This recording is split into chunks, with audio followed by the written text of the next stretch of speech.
Saja ya. Bismillahirrahmanirrahim. Assalamualaikum warahmatullahi wabarakatuh. Alhamdulillahi rabbil alamin.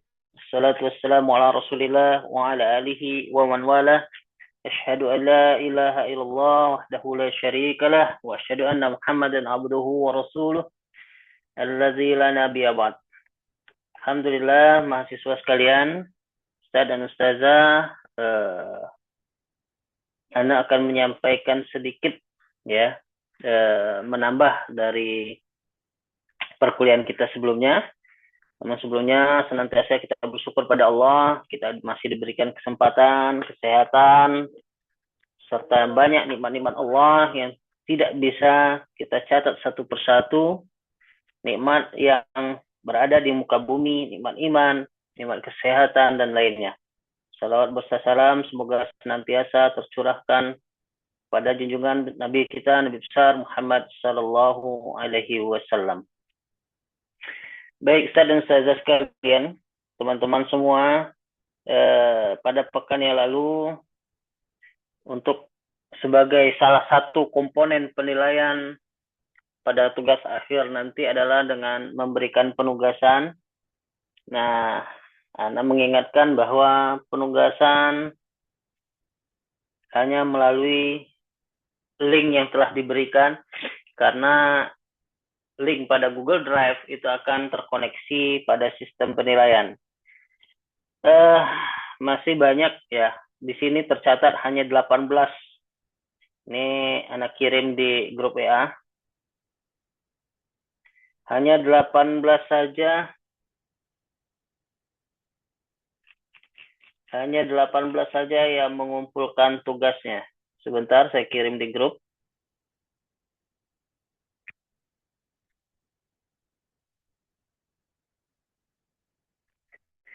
Sisanya belum terdapat. Belum ada yang mengirimkan di grup. Di link yang telah diberikan. Ustaz dan Ustazah sekalian, kenapa saya tidak menerima pengumpulan tugas di grup di WA? Pertama, kapasitas handphone saya yang tidak memadai, makanya diberikan link tugas tersebut. Menjadi sebuah pembelajaran bagi kita semua, karena ini juga termasuk pada sistem manajemen bagaimana kita mengelola waktu. Ustaz dan Ustazah juga akan memberikan pengajaran pada santrinya, baik di pondok, di satuan pendidikan lainnya, bagaimana bila kedisiplinan yang menjadi dasar pokok di dalam penghidupan ini terabaikan. Jadi oleh karena itu, mohon maaf yang mengirimkan tugas melalui WhatsApp tidak saya balas. Memang saya lihat dan saya baca, tidak saya balas. Dan kalaupun saya buka, handphone saya tidak bisa mengcover untuk tugas-tugas yang dikumpul. Jadi Afanjidan, mohon maaf sebesar-besarnya, saya tidak bisa menerima pengiriman di grup WhatsApp atau melalui Japri. Karena sebelumnya Anda sudah menyampaikan link dan waktu. Ya, silakan lakukan studi kasus pada lembaga tempat Ustaz dan Ustazah mengabdi. Tulisan berdasarkan referensi atau teori. Pengumpulan tugas maksimal tanggal 17 April 2026 pukul 18.00. Artinya akan otomatis tertutup.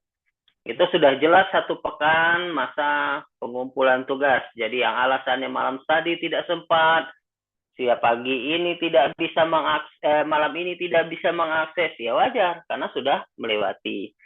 Kenapa demikian Ustaz dan Ustazah? Untuk bersama kita melatih kedisiplinan. Ya, karena ada alasan-alasan terus yang disampaikan itu alasan-alasan yang susah untuk diterima untuk kalangan mahasiswa, karena seyogyanya kita sudah mempelajari ilmu manajemen, bagaimana mengatur waktu, itu sudah pas karena sudah satu pekan yang lalu pengumuman itu diberikan dan jelas. Terakhir diterima tanggal 17 April 2026 pukul 18.00 ya. Nah, berdasarkan beberapa pengalaman ya di dalam beberapa perkuliahan sebelumnya, Saya juga pernah mendapatkan hal-hal seperti ini. Jadi ketika berakhir, saya sudah sampaikan Ustadz, ya, antum memberikan pembelajaran pendidikan kepada lembaga pendidikan. Pelajaran apa yang menjadi pokok utama kita ketika membangun sebuah generasi, ya. Pembelajaran apa yang pokok adalah kemandirian dan kedisiplinan, ya. Disiplin waktu, ya, bagaimana kita mengolah, apalagi ini satu pekan. Kalau sekolah kan, wah, besok PR-nya harus dikumpul ya, gitu. Nah, kalau ini kan sudah mahasiswa toh, sudah artinya sudah mampu dan bisa mengatur waktu. Dan Anda sudah memberikan keringanan tulisan, itu terserah. Apakah tulisan itu dalam bentuk essay, jurnal, makalah, dan lain-lain. Dan bahkan kalau ustaz dan ustazah saja mengcopy paste, ya, mengcopy paste dari EA atau dari Google, itu kan juga kelihatan. Artinya ada sebuah kemandirian, tanggung jawab yang ustadz dan ustazah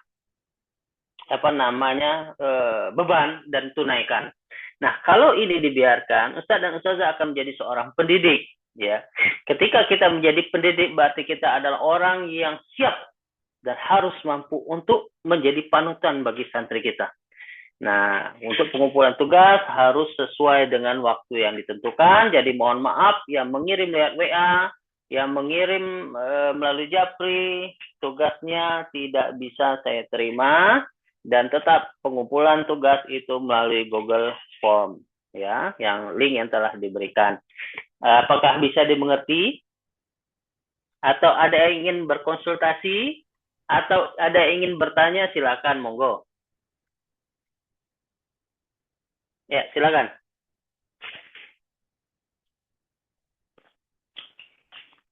Silakan, Ustazah. Ya, gimana, Ustazah? Sudah dimengerti, alhamdulillah. Iya, oke, bisa dipahami ya. Nah, untuk yang kali pertama ini ada berapa orang nih? 1, 2, 3, ya, 3 orang. Jumlah kelas kita ada berapa? 24 ya. Nah, ini Afwan, 3 orang ini akan Anda masukkan kepada sisanya yang tidak mengumpulkan tugas. Nah, ini sebagai catatan agar tidak terulang lagi di kemudian hari. Baik, Ustaz dan Ustaz sekalian, kita melanjutkan sedikit materi sebelumnya.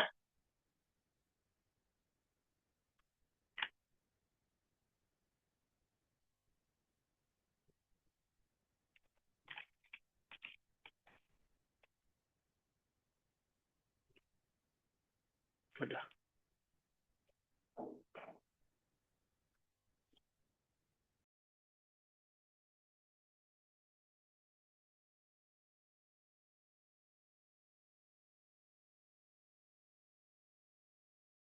Silakan dibuka PDF yang terakhir saya sampaikan. Sebentar ya. Ini karena baru sudah diinstal ulang, ada beberapa fitur yang menghilang. Jadi Anda sendiri susah nih. Oh, sudah diambil ya. Okti Aulia, silakan berikan co-hostnya kepada saya. Karena Okti Aulia sudah mengambil hostnya ini. Nah, Ustaz. Iya. Saya akan menampilkan. Oke. Baik, kita melanjutkan ya. Nanti pada akhir pekerjaan kita bahas untuk mengelola tugas yang kemarin. Apakah ini kan sudah Anda bagikan ya?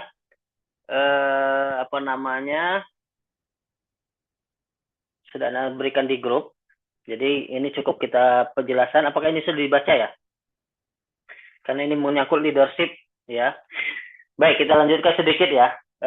Mengenai salah satu fungsi-fungsi dari pemimpin atau kepala sekolah ya. Pemimpin atau leader di dalam sebuah lembaga pendidikan itu ada terstruktur ya. Terstruktur itu artinya ada tahapan-tahapan di dalam organisasi. Seperti kepala sekolah itu ada wakakurikulum, terus hingga sampai dengan guru mapel ya. Bagaimana dengan fungsi kepemimpinan atau leadership di dalam bila kita menduduki sebagai wali kelas atau guru mapel, itu pun akan mendapatkan fungsi kepemimpinan atau tata kelola kepemimpinan yang sama. Contoh wali kelas atau wali kelas ya. Wali kelas itu menjadi puncak atau top manajemen di dalam organisasi kelasnya karena ia akan menjadi pimpinan di kelasnya. Siapa di bawahnya, misalnya ketua kelas, bendahara kelas, dan seterusnya. Nah, ini ada beberapa fungsi di dalam leadership atau kepemimpinan. Pertama, fungsi kepemimpinan instruktif. Ada yang bisa menjelaskan apa itu fungsi kepemimpinan instruktif kepada saya? Silakan. Ada tidak? Ada tidak yang bisa menjelaskan kepada saya atau memberikan contoh tentang kepemimpinan instruktif?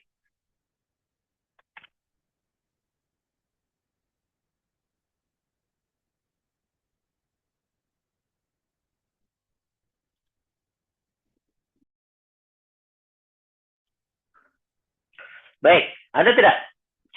Apa? Atau saya sebut saja namanya ya. Coba kita berinteraksi, berdialog, nanti kita bahas bersama. Ustazah Najwa ada? Ustazah Najwa? Ini kemana orangnya ya? Akunnya ada tapi orangnya nggak ada. Aini Wison, Hasan. Eka Lutfia. Wah, ini ada yang nyimak atau tidak nih ya? Ada Ustaz Hadiroh, Eka Hadiroh. Afan Ustaz. Iya, ya baik. Silakan Eka Lutfia. Silakan Eka Lutfia. Bisa menjelaskan fungsi instruktif di dalam manajemen kepemimpinan atau di dalam fungsi kepemimpinan sebagai komunikator. Itu kan sudah ada penjelasannya Anda sampaikan di di grup ya, materi sudah Anda sampaikan. Silakan, bisa menjelaskan atau memberikan contoh saja. Ya, berikan contoh fungsi instruktif di dalam fungsi kepemimpinan. Silakan monggo.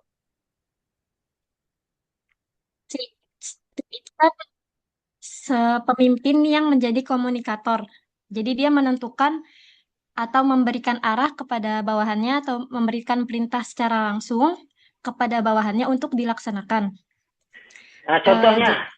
Contohnya misal di sebuah lembaga itu ada kepala sekolah. Nah, kepala sekolah ini menentukan atau memberikan arahan tentang bagaimana kerja bawahannya. Misalnya bawahannya kepala sekolahnya itu minta dibuatkan administrasi seperti itu. Nah, nanti bawahannya itu mengerjakan apa yang ditugaskan oleh kepala sekolah tersebut. Jadi memerintahkan atau memberikan arah kerjaannya gitu, Ustaz. Oke, cukup bagus. Ada yang lain bisa menyampaikan, memberikan contoh pada bisa di dalam lembaga sekolah yang antum sedang naungi misalnya. Silakan, Ustazah Ummu Abdurrahman bisa memberikan contoh. Silakan. Ustazah Ummu Abdurrahman, ya, monggo silakan. Hadir Ustaz. Iya, silakan. Intinya pemimpin memberi arahan yang jelas, spesifik, dan tegas supaya bawahannya itu tahu apa yang harus dilakukan, bagaimana caranya, dan kapan harus selesai. Baik. Ustazah ngajar di sekolah? Ngajar. Oke. Ustazah bisa berikan contoh ketika dalam hal apa? Kan kita ada pimpinan nih, kepala sekolah ya, di tempat Ustazah bernaung gitu. Fungsi ini di dalam program dalam hal apa dilaksanakan di sekolah, fungsi instruksi ini? Contohnya Ustazah. Contohnya, misalnya kumpul rapat di ruangan 1 jam segini-segini gitu, Ustaz. Oke, baik. Syukran Ustazah ya. Baik, kita coba kupas ya mengenai fungsi instruksi. Fungsi instruktif itu adalah pertama dengan tahapan kepimpinan atau leader atau kepala sekolah dalam hal ini ini harus mengembangkan sebuah program kelembagaan, program sekolah. Contoh, program pendidikan karakter. Kepala sekolah bersama struktur sekolah itu akan mengadakan sebuah persiapan pembahasan program pendidikan yang dilaksanakan di sekolah tersebut. Contoh yang seperti saya sebutkan tadi, program pendidikan karakter. Ya, itu tidak bisa kepala sekolah sendiri yang mengerjakan, maka ia harus menginstruksikan kepada struktur di bawahnya untuk mempersiapkan dan mencukupi semua hal-hal yang akan dilaksanakan pada program tersebut. Contohnya seperti ini, kepala sekolah melaksanakan program pendidikan karakter, otomatis dia akan melibatkan wakil kepala sekolah bidang kurikulum, wakil kepala sekolah bidang kesantrian atau siswaan. Maka dibentuklah program itu dengan menginstruksikan wakil kurikulum untuk mempersiapkan kurikulum karakter, wakil kesiswaan untuk mempersiapkan program-program kegiatan karakter tersebut. Nah, eksekutornya siapa dalam hal ini? Eksekutornya adalah guru-guru mapel dan guru-guru kelas lainnya. Nah, ini sebuah contoh ya, itu sudah cukup. Ya, seperti Ustazah ya, dua-dua tadi Ustazah semua ya, menyampaikan bahwa fungsi tersebut bahwa pimpinan menginstruksikan kepada bawahannya untuk melaksanakan program-program tertentu. Apa fungsi pimpinan? Fungsi pimpinan adalah sebagai controlling, bahwa semua persiapan, semua pelaksanaan itu betul-betul dijalankan dengan baik dan sesuai dengan perencanaan yang ada. Baik, kita lanjutkan. Fungsi konsultatif. Nah, disinilah fungsi kepemimpinan itu betul-betul diimplementasikan. Ya, gaya-gaya kepemimpinan dari perseorangan itu banyak macam dan banyak perbedaan. Contoh, ada pemimpin dengan gaya kepemimpinan yang otoriter. Ya, ada pemimpin dengan gaya kepemimpinan yang demokratis. Ada juga gaya kepemimpinan yang delegatif. Ada juga gaya kepemimpinan yang demokrasi dan sebagainya. Banyak ya gaya kepemimpinan tersebut. Nah, seorang kepala sekolah itu harus menghindari beberapa hal di dalam melaksanakan gaya-gaya kepemimpinannya dan melaksanakan beberapa hal gaya kepemimpinan untuk mengakomodir semua fungsi dan SDM yang ada di lembaga pendidikan tersebut. Salah satunya yang kedua, fungsi konsultatif. Ya, seorang leader atau pemimpin itu menjadi tempat SDM atau sumber daya di bawahnya untuk mengkuatkan koordinasi. Jadi fungsi ini bersifat dua arah ya. Misalnya guru ya ketika melaksanakan atau mengeluarkan suatu putusan itu memerlukan pertimbangan kepala sekolah sebagai tempat konsultasi. Karena kenapa? Apapun kebijakan, apapun program di sekolah yang menjadi penanggung jawabnya adalah pimpinan tertinggi atau top manajemen. Hal ini adalah ke kepala sekolah. Ya, tertulis pada tahap pertama dalam usaha menetapkan keputusan, pemimpin kerap kali memerlukan bahan pertimbangan. Ya, pertimbangan yang mengharuskan berkonsultasi dengan orang-orang yang dipimpinnya yang dinilai mempunyai berbagai bahan informasi yang diperlukan dalam menetapkan putusan. Seperti tadi yang sampaikan, ya, kepala sekolah memiliki program pendidikan karakter tertentu lah, misalnya pendidikan karakter berbasis adab. Artinya ia harus banyak berkomunikasi dengan wakakurikulum dengan melihat atau menggali beberapa pertimbangan. Nah, ini nomor 2. Selanjutnya, fungsi partisipatif. Ya. Di dalam fungsi ini, seorang kepala sekolah, kita berbicara pada lingkup organisasi sekolah, itu harus dan mampu semaksimal mungkin mengaktifkan seluruh sumber daya yang ada yang dipimpin oleh pimpinan tersebut. Ya, bagaimana kalau seorang guru pun demikian, apalagi guru kelas, guru mapel juga sama. Fungsi ini akan berjalan di dalamnya. Jadi harus melibatkan seluruh sumber daya yang ada, mengaktifkan keikutsertaannya dalam mengambil putusan, dalam melaksanakan semua kegiatan-kegiatan yang ada. Selanjutnya, fungsi delegasi. Baik, di sini tertulis, fungsi ini dilaksanakan dengan memberikan perlimpahan wewenang, membuat dan menetapkan putusan, baik melalui persetujuan maupun tanpa persetujuan dari pimpinan. Fungsi delegasi pada dasarnya berarti kepercayaan. Nah, ini tadi kita kembali kepada program yang salah satu program ya yang Anda sebutkan tadi. Contohnya program pendidikan karakter. Ya, tidak mungkin ya semuanya tercover oleh pimpinan, dalam hal ini kepala sekolah. Ya, secara otomatis harus mendelegasikan sumber daya yang ada yang dipimpin oleh beliau untuk melaksanakan ini. Sedangkan pimpinan menjadi fungsi controlling, pengawasan dan evaluasi dari program tersebut agar berjalan dengan baik, agar berjalan dengan sempurna sesuai dengan tujuan yang diharapkan.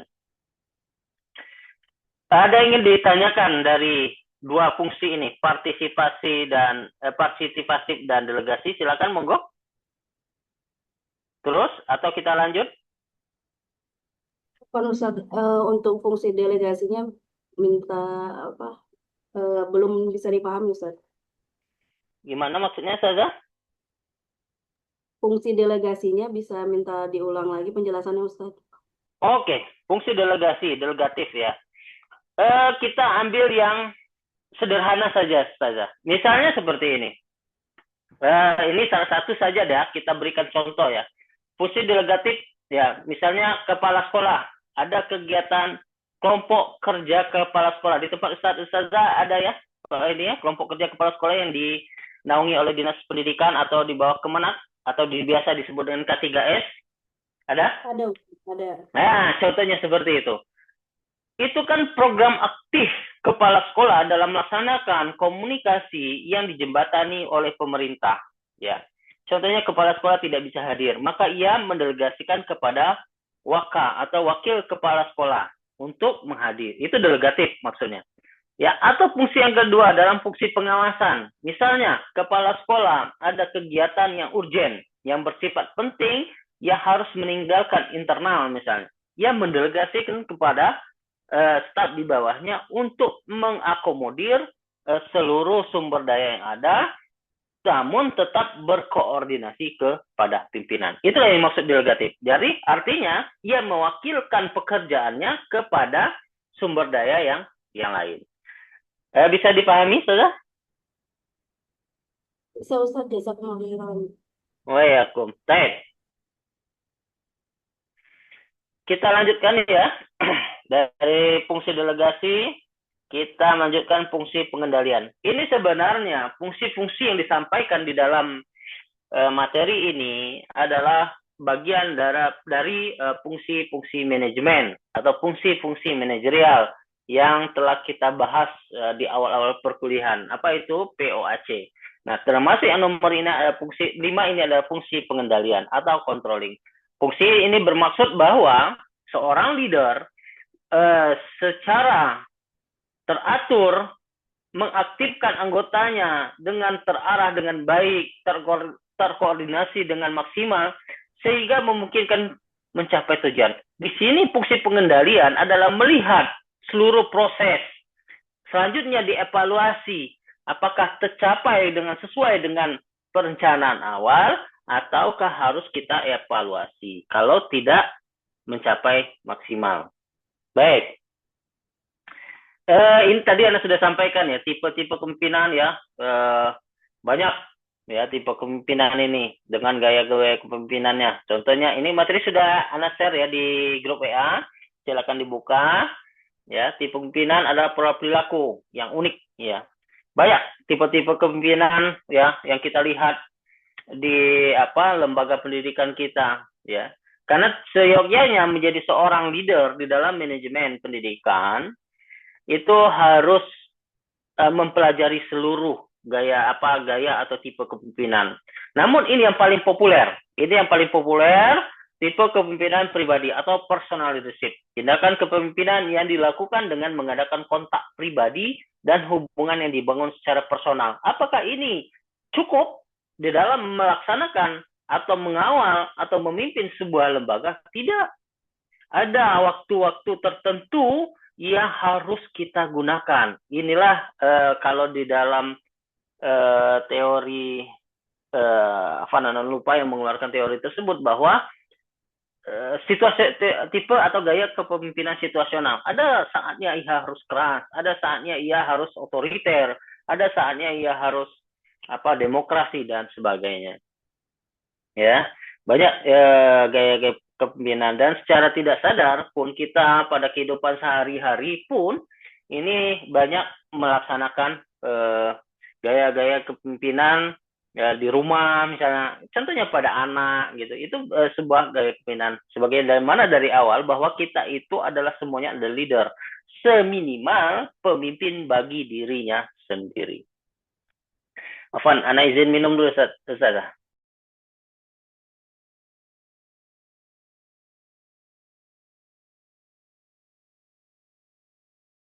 Baik, kita teruskan. Peran pemimpin dalam lembaga pendidikan. Ya, sebagai seorang pendidik, kemampuan membimbing anak didik dalam melaksanakan atau di dalam lembaga pendidikan, seorang pemimpin membimbing bawahan atau sumber daya yang ada dalam melaksanakan tugas. Ya, seorang pendidik itu artinya sebagai orang yang memberikan contoh, membimbing. Terkadang ada kepala sekolah yang tidak bisa seperti ini, gitu kan? Semuanya berjalan masing-masing. Ia tidak mampu mengakomodir sumber daya ada. Itu sebenarnya bukanlah ia tidak mampu sebenarnya, tetapi ia tidak bisa mengeluarkan sebuah bakat, instingnya untuk melaksanakan ini. Dan ini harus dievaluasi apabila kita menemukan hal seperti ini. Contoh kasus ya, baru-baru ini Ana dihubungi karena nanti ke depan saya akan mengisi kuliah lama di Sumatera ya. Beberapa bulan saya akan ada di Sumatera untuk membenahi cabang-cabang yayasan yang ada di Sumatera. Ya, kurang lebih ada 11 cabang.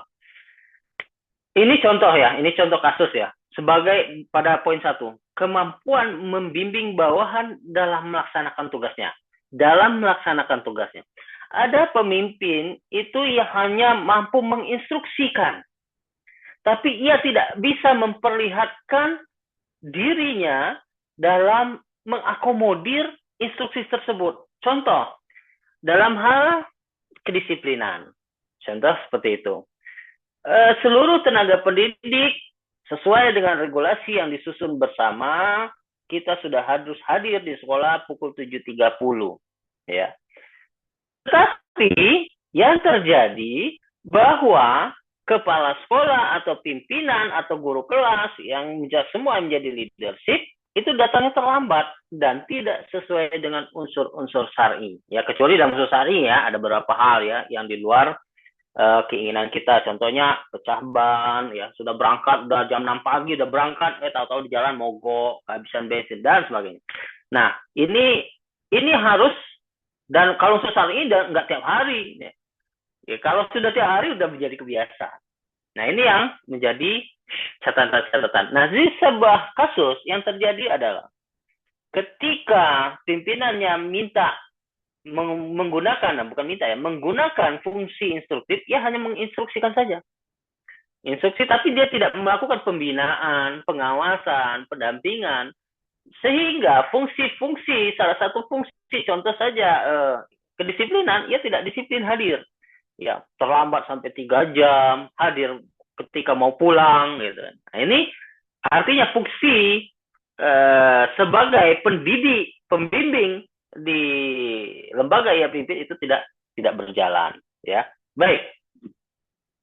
Ada yang bisa menyampaikan studi kasus seperti yang Anda sampaikan tadi di lembaga pendidikan?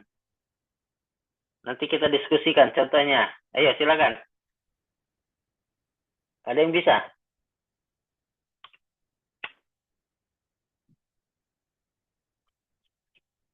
An-Nazma Fauzan. Ada? Hadir, Ustaz. Wah, saya sambil buka ini nih, buka apa namanya, tugasnya yang dikumpulkan. Ternyata dari Wangon ya? An-Nazma Fauzan. Dari Wangon ya? Mana Iya, orangnya? Ustaz. Di Wangon tugasnya sebagai apa? Itu kemarin, Ustaz. Sekarang Anda lagi di Jakarta, Ustaz. Oh, sekarang di Jakarta. Kemarin sempat di Wangon tugasnya? Iya, kemarin pengabdian habis SMA di Wangon. Sekarang Qadarullah Oh, nongkrong lagi dagang, Ustaz. Oh gitu. Kemarin pengabdian berarti alumni dari? Binbas Wangon, Ustaz. Oh, kemarin Binbas Wangon. Berarti ujiannya di Binbas Pusat ya, kalau di Binbas Wangon ya? Kalau kemarin Anda ngambil paket C, Ustaz.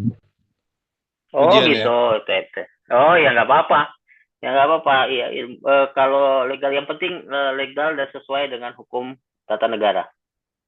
Ya ini saya baca tugas yang dikumpulnya ya. Ya Masya Allah ini. Mungkin nanti ada beberapa gaya penulisan ya seperti citasi. Tahu citasi nggak? Ini nggak apa-apa. Ini saya tahu ini sumbernya dari mana. Ini kayaknya ngambil dari tulisan-tulisan atau jurnal atau skripsi, karena ada citasi di ujungnya tapi tidak ada not di bawahnya gitu. Contohnya di pelaksanaan extracting ini, pelaksanaan pendidikan di pondok pesantren ini mungkin ngambil dari penelitian ya. Nah ini ada kutipan di ujungnya angka 9. Ini kan namanya kalau nanti antum juga kalau membuat skripsi akan menggunakan seperti ini. Ini menggunakan Mendeley atau banyak ini. Nah, tapi kalau sudah ada tanda kutip angka di ujungnya, berarti harus ada footnote-nya di bawah atau sumbernya, citasinya. Ini citasinya nggak ada. Ya nggak apa-apa, ini sudah berusaha dengan baik. Baik, syukran ya, An-Nazma Fauzan. Syukran ya. Oh, sekarang di Jakarta ya, baik. Syukran ya. Iya. Nah, Ustaz. Oke. Ada yang lain? Bisa. Aduh. Afwan ntar ya. Komputer. Afwan ntar ya. Komputer Anda ada trouble sedikit.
Afwan ya, kayaknya anak nggak bisa share materi, tapi silakan dibuka sendiri saja, diambil di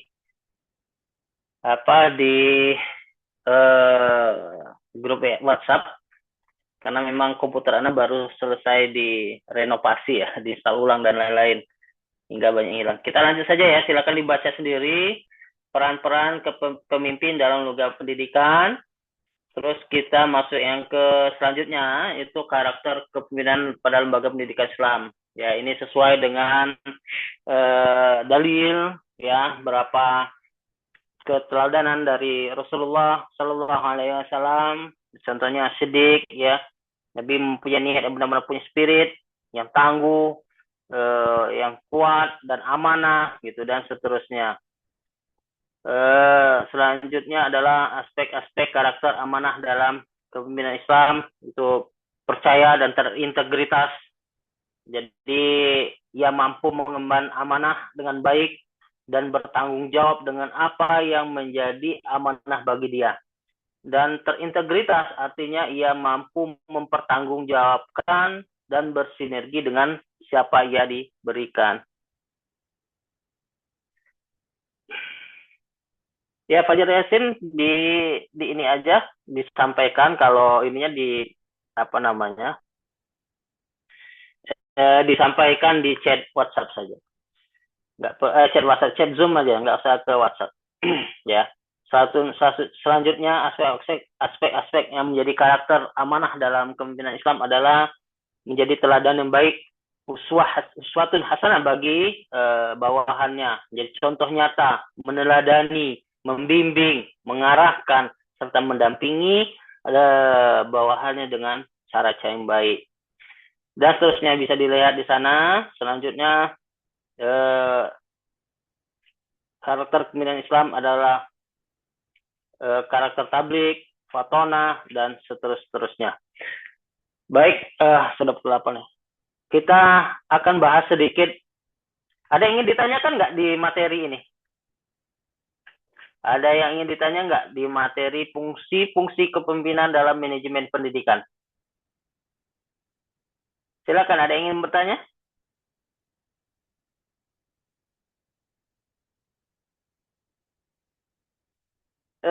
Cari Satun ada?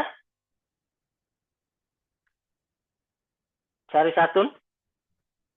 Ada yang ditanyakan? Sofi Auliansyah?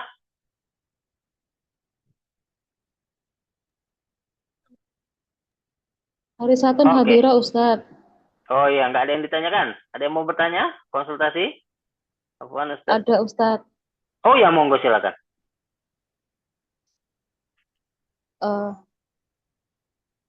Bagaimana kalau misalkan di sebuah lembaga Ustadz ya, ada terjadi misalnya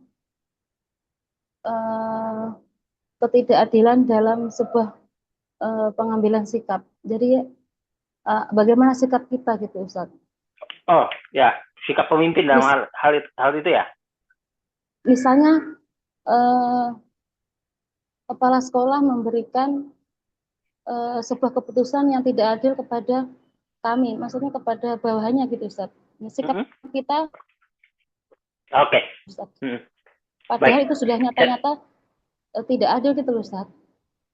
Tidak berimbang ya? Iya, sikap kita sebagai bawahan kita harus bagaimana? Apakah harus diam? Apakah harus menjelaskan bahwa cara hanya Ustaz? Baik. Cari Satun tugasnya di mana? Nah, di MI Ustaz. Oh, di sini ya? Di MI. MI CBB ya? Baik, karena Anda tidak sering melihat ya kondisi di sana. Kasus yang saya sampaikan ini sebenarnya inilah ya kenapa Anda bakal ditugaskan di cabang dengan waktu yang cukup lama. Ada salah satu cabang kita itu mengalami hal atau kondisi yang seperti ini. Kasusnya seperti ini. 2 hari yang lalu, Ana ditelepon dari cabang bahwa salah satu staf itu merasa tidak adil dalam beban kerja. Kecemburuan tersebut didasari dari bahwa ada salah satu tenaga pendidik atau SDM itu telah PPG, sudah mendapatkan sertifikat profesional tenaga pendidik. Ya, sudah lulus PPG. Artinya ia mendapatkan sertifikasi. Yang satu itu belum mengikuti PPG dan belum mendapatkan TPG, tunjangan profesional guru, atau biasa kita kenal dengan sertifikasi. Yang belum, itu beban mengajarnya 24 jam. Yang mendapatkan TPG, itu beban kerjanya hanya 6 jam. 12 jam. Ya, 12 jam. Apakah ini adil? Ya, merasa tidak adil. Karena berdasarkan regulasi, seorang yang mendapatkan TPG itu harus memenuhi tanggung jawab mutlak atau yang dinyatakan dalam SPTJN mengikuti atau mengisi mapel 24 jam minimal. Betul, ini tidak adil. Nah, kemarin Anda sampaikan, pertama, temui pimpinan ya dengan cara-cara yang arif, cara-cara yang ma'ruf, tetapi dengan membawa dasar. Kalau TPG itu jelas, dasarnya sudah tertuang di dalam Permendagri dan Permendikbud. Orang yang mendapatkan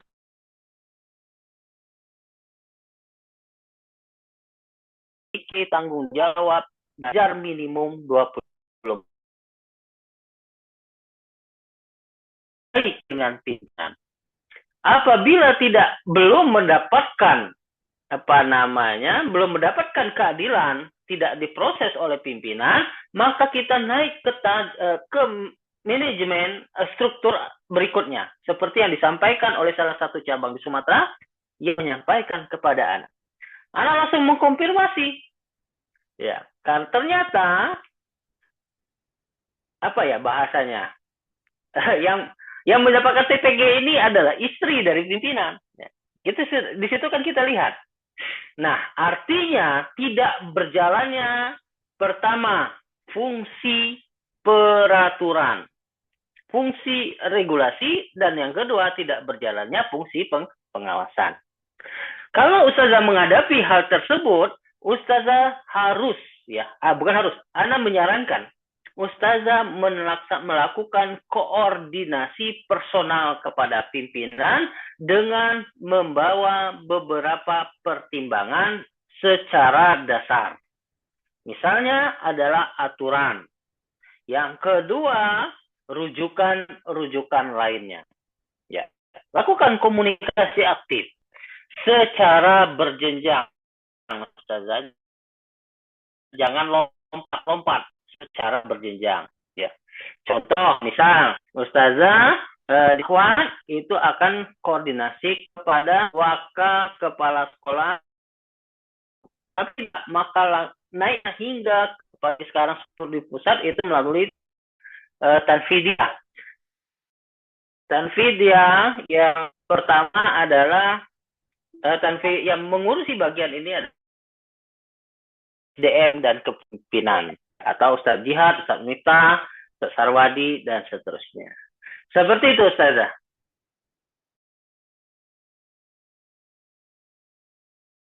Hai, Ustazah, pertanyaan satu? Cukup? Oke. Ada yang...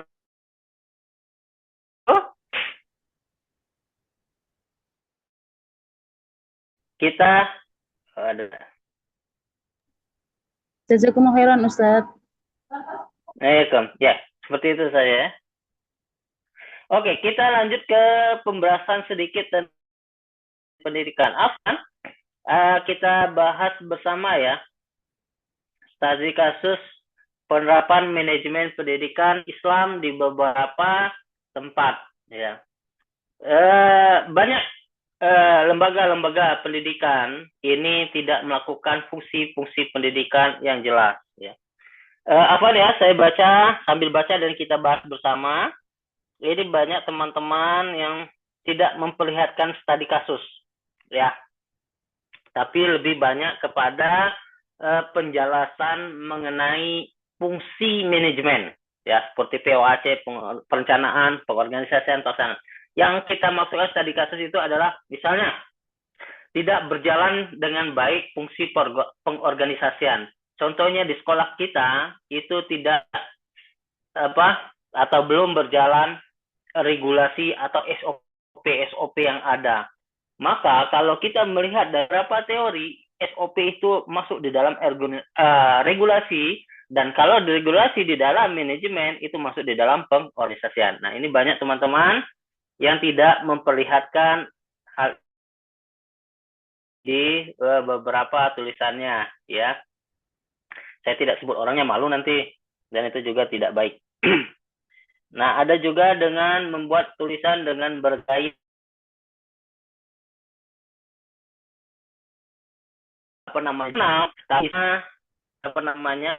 kalah.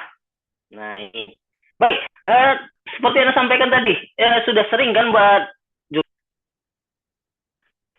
atau saya panggil saja ya, ini contohnya. Sophie Auliansyah. Ada Sophie Auliansyah? Iya, Sophie Auliansyah sudah pernah buat jurnal? Pernah, Ustadz. Sudah pernah. Belum, Apa? Ya, gimana? belum pernah, Ustadz. Oh, belum pernah. Kalau belum pernah, gimana Anda mau bertanya ini? Apa? Tadinya Anda mau bertanya, apa perbedaan jurnal dengan makalah? Ada yang bisa jawab nggak? Kalau Sophie bisa jawab?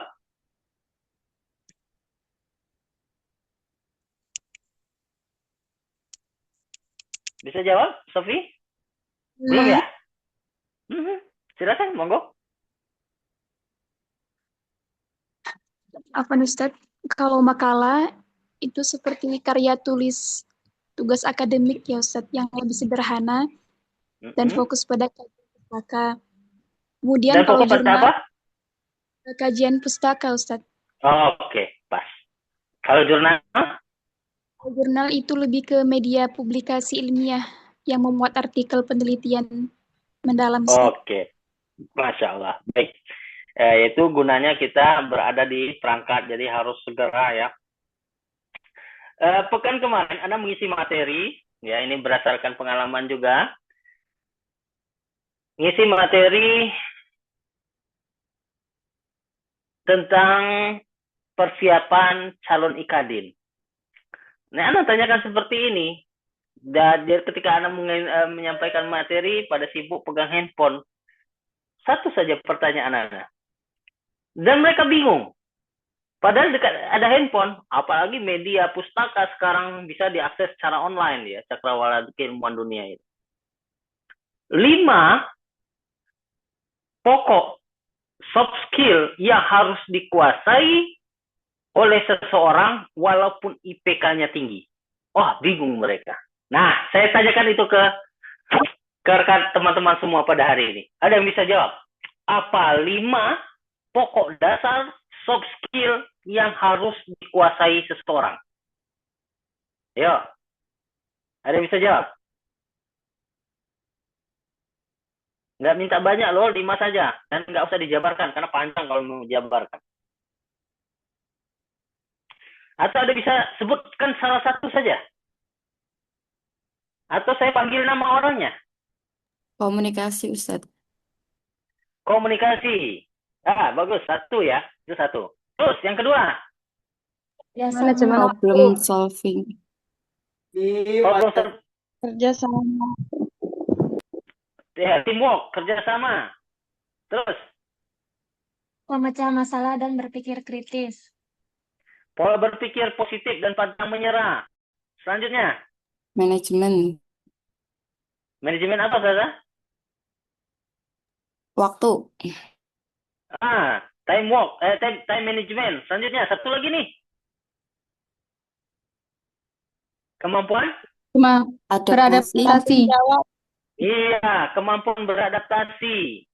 Ini harus menjadi pegangan atau soft skill dasar kita dalam menjalankan kehidupan dunia secara nyata. Ya. 5 ini tidak kita dapatkan secara gamblang di dunia pendidikan, di dunia akademik. Ya. Contoh, apa? Manajemen waktu ada nggak kita pelajari di perkuliahan? Tidak ada dong. Tapi bagaimana pengembangan manajemen waktu? pengembangan soft skill-nya? Bisa.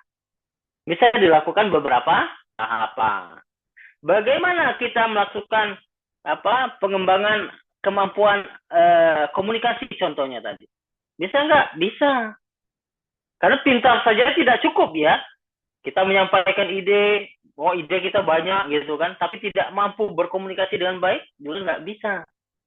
Ya, ini yang kemarin Anda jawab, lama jawabnya. Padahal sedang megang handphone, padahal Anda yakin buka WA nih kerjanya atau browsing yang lain. Dan seterusnya ya. Ini yang Anda sampaikan di pekan kemarin kepada calon-calon ikatan ikatan dinas mahasiswa STINMA. Baik, ada lagi yang ingin ditanyakan ustaz-ustaz sekalian? Apabila tidak ada, ini Ana sedang mengkoreksi beberapa sambil membaca ya, karena Ana nggak bisa menampilkan, komputer Ana ada problem. Anda tidak bisa menampilkannya. Koreksi beberapa tugas yang telah dikumpulkan. Ini kebanyakan tidak menyampaikan studi kasus, tapi lebih dominan kepada penyampaian materi yang ada, gitu ya. Karena studi kasus kan harus ada melihat nanti itu ketika kita mau skripsi itu kan di bab 4 itu harus ada komparasi data. Atau kita melakukan triangulasi data. Misalnya ada kasus apa di tempat kita, terus kita lihat, cari dasar teorinya, baru kita memutuskan bagaimana solusinya. Itu disebut dengan komparasi data. Ini baru 4 yang Anda lihat. Belum saya lihat ada studi kasus, tapi lebih banyak kepada menjelaskan sebuah materi saja. Baik, kita absensi. Silakan sampaikan pada teman-temannya untuk bisa mendengarkan dengan baik.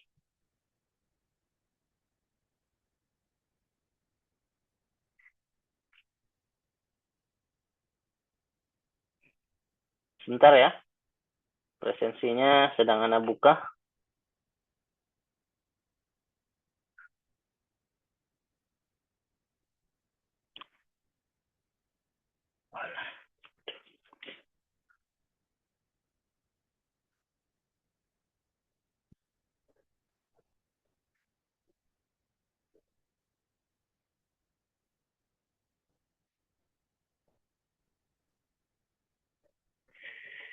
Oke, bismillah.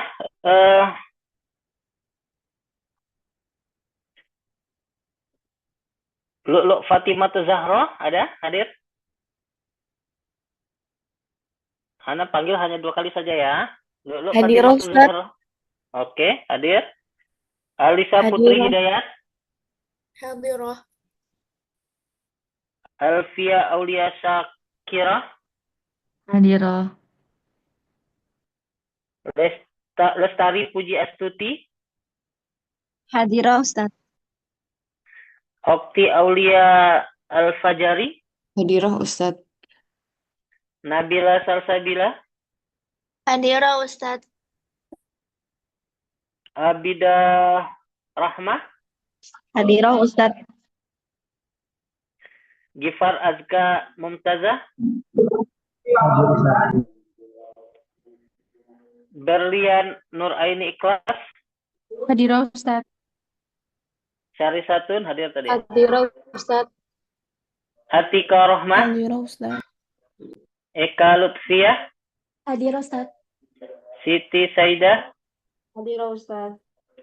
Nur Ain Wisan Hasan. Hadirah, Ustaz. Azkia Miftahur Rizki. Hadirah Ustaz. Ahya Nur Faza. Hadirah Ustadz. Muhammad Sapri M. Zeno. Hadir, Ustaz. Fajar Yasin. Fajar Yasin. Sofi Aulianisa. Sofi Aulianisa. Ustadz. An-Nazma Fauzan. Hadir, Ustaz. Siti ya? Siti Teguh Utami. Hadirah Ustaz. Najwa Lupita Jabir. Hadirah Ustaz. Nurul Farah, Hadirah Ustaz. Imran Waila Kombi, Hadir Ustaz. Umu Abdurrahman Khonsa, Hadirah.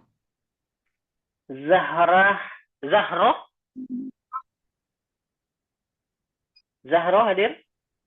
Hadirah. Oh iya ada ya. Laila Devi, Cahyanti, Hadirah kan Ustaz. pekan kemarin nggak masuk ya? Laila Devi Cahyanti ya? Iya Panggil lu? Ustaz. Oh iya. Ya, usahakan jangan kurang absensinya, jangan kurang dari 90% karena nanti tidak bisa mengikuti ujian. Bisa dipahami ya? Ustaz, Ya, Ustaz, Fajar hadir Ustaz. Fajar Yasin Gunawan. Iya. Oke. Padahal tadi ada urusan sama santri. Oh iya, kenapa santrinya jangan dimarah-marahin? Enggak, Ustaz. Tadi ada Ya. santri.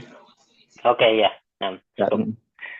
Ya, selamat ya, selamat menjalankan tugas dengan baik karena amanah pendidikan ini adalah amanah yang besar dan tanggung jawab bersama. Ya, silakan Ustadz Fajar, silakan dilanjutkan dengan santrinya.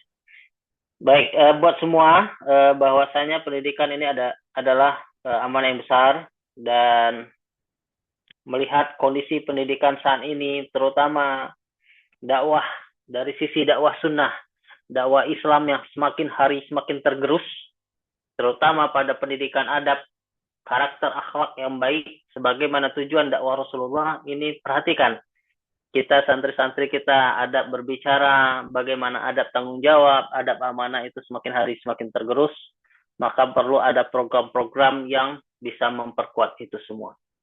Semoga kita diberikan kemudahan oleh Allah, diberikan perlindungan di dalam menjalankan tugas dan mendapatkan keberkahan pada akhirnya. Barakallahu fikum, mungkin itu saja perkuliahan kita hari ini. Saya tunggu 1 atau 2 kalau ada yang ingin bertanya atau ada yang ingin. Ya, monggo silakan. Mau apa nih Ustaz, menyampaikan Ustaz untuk presensi di pertemuan 2, 3 sama 5 belum diisi Ustaz. Kalau 5 kemarin. Sebentar ya, belum saya lihat terisi dulu ya. Nah, Ustaz. 5 sudah kemarin. Padahal sudah kemarin. Nggak terisi ya? Baik, syukur ya sudah diingatkan. Yang kemarin yang cuma nggak hadir cuma malah Fajar Yasinnya saja yang ini. Karena ada izin kan kemarin yang di grup sama Laila. Iya, Ustaz, karena kemarin izin padahal Ustaz. Padahal kemarin sudah diisi nih. Nanti Anda tanyain ke akademik ya. Ya terus yang berapa lagi yang kedua ya? 6 Ustaz, 2 dan 3 Ustaz.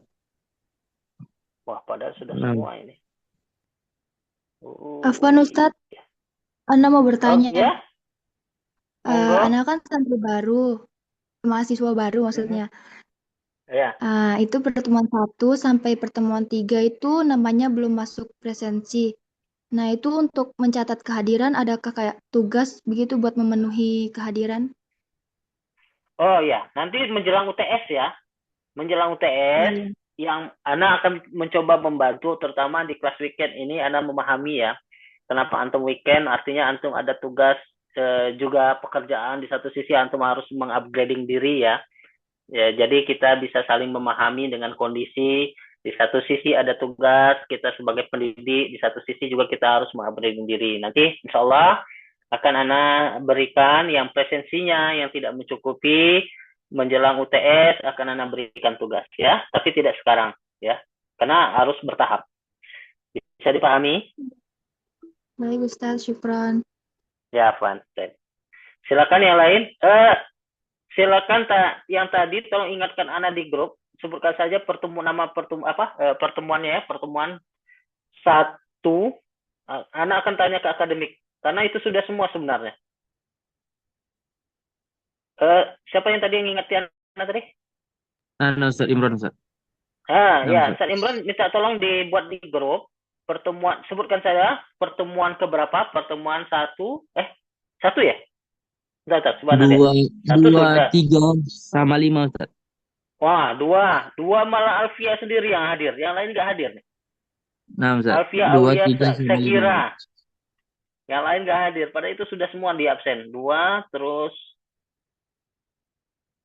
nah 3 juga Alpia sendiri yang hadir. Lain nggak hadir. Terus 4, Cuana cek satu ya. 4 terisi semua. Malah yang di 4 nih Alpianya yang ini nggak hadir karena sakit. Sama Fajar Yasin, sama Laila, ya. Itu yang nggak hadir. Yang keempat. Terus yang kelima cuma Fajar Yasin sendiri karena izin. Izin ada keluar kota. Yang lain nggak ada yang hadir. Dan hari ini yang keenam sudah semua hadir semua 100%. Alhamdulillah. Baik, tolong ingatkan ya di grup ya. Nah, Ustaz. Syukran jazakallahu khair sudah mengingatkan, karena kita harus berprasangka juga ke bagian akademik. Mungkin karena ini sebuah teknologi pasti ada errornya. Mohon maaf atas semua kesalahan, baik cara penyampaian dan kalimat atau tutur bahasa yang tersampaikan hari ini. Seyogyanya kita selesai jam 8.40, tapi 8.30 Anda harus mengisi materi pelatihan pembekalan calon ikatan dinas mahasiswa Stigma. Lanjutkan program kemarin selama sampai dengan bulan Juni 2026. Kemungkinan perkuliahan kita tidak bisa full efektif, dan minta maklum kepada antum semua, karena akhir bulan ini Ana akan ditugaskan di Sumatera selama 6 bulan untuk membenahi beberapa cabang-cabang Islamic Center Binbas, mulai dari Jambi sampai dengan Lampung. Mungkin rekan-rekan semua yang ada yang di Sumatera di sini?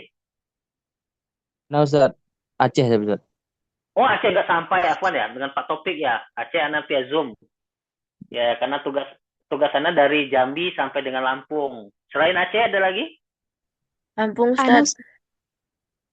Ya, apa? Sofi di mana? Jambi, Ustaz. Oh, Jambi di ini ya, di Muaro Jambi? Iya, Ustaz. Oh, nanti insya Allah ya, Ana akan ke pondoknya itu dengan Ustaz Mukhdian, nanti ke sana juga. Yang lain di Sumatera siapa? Ana, Ustaz. Di Di mana, Ustaz? Oh, Lampung, di ini. Al-Fatah. Benar, Ustaz. Oh iya, nanti Ana akan mengunjungi Ustaz Nasir juga di sana, insya Allah. Ya, karena Ana mulai dari Lampung selama 6 bulan. Ana akan keliling di Sumatera. Kemungkinan Ana mengisi kuliahnya selama Ana safar. Dengan kondisi yang ada dan beberapa cabang itu yang tidak terjangkau sinyal, contohnya saja di Tebo. Tebo itu susah sekali sinyalnya ya. Terus nanti Ana akan ke Bangko, Pamenang juga. Nah, jadi kalau yang Sopi yang Jambi itu tahu daerah Tebo itu ya. Muaro Tebo, Ana akan ke Muaro Tebo juga nanti. Mohon dimaklumi ya. Mungkin itu saja teman-teman semua ya. Selain akademik, Ana harapkan karena antum sudah mengabdikan keilmuan antum di lembaga pendidikan, harus juga mampu mengupgrading diri di bagian soft skill-nya, karena itu tidak ada ya pembelajaran secara teoritik di akademik, di perkuliahan. Ya, teruslah belajar ya, karena pintar saja tidak cukup, karena bekal selanjutnya adalah pengetahuan yang akan meneruskan semuanya. Barakallahu fikum, semoga Allah meridai semuanya. Mohon maaf, kita tutup kegiatan kita pada pagi hari ini dengan doa kafaratul majlis. Subhanakallah bihamdika asyhadu la ilaha illa anta astaghfiruka wa atubu ilaik. Assalamualaikum warahmatullahi wabarakatuh. Waalaikumsalam warahmatullahi wabarakatuh. Jazakumullah khairan, Ustaz.